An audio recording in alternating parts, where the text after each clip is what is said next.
నిర్గమ కాండవా, లేవియా కాండవా, ద్వితీయోపదేశ కాండవా, యోగ చరిత్ర, కీర్తన గంధం, పాత నిబంధన. మళ్ళీ ఇక్కడికి వస్తే మత్తే సువార్త, లోకా సువార్త, ఇవన్నీ సువార్తలు వెళ్ళిపోయాక మళ్ళీ పౌలు గారు రాసినటువంటి లేఖనములు. మహానుభావాలు ఇంత బైబిల్ అంతు చిక్కగా యోధాను యోధులు తల్లకిందులైపోరు. ఇప్పుడు కూడా తల్లకిందులు ఎవరికి చిక్కలేదు. అది అన్ని ట్రైనింగ్లు చేయగలం కానీ బైబిల్ ట్రైనింగ్ మన వల్ల కాదు. డాక్టర్ ట్రైనింగ్ తయారైపోతుంది, చేయొచ్చు.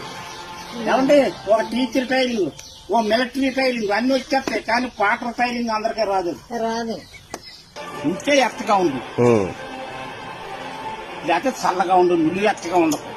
మరి నేను ఊరంతా తెలియదు, ఏదో పొడమో నా పొట్ట కోసం పాటు ఏదో నా బాధలు నేను పడుతున్నాను.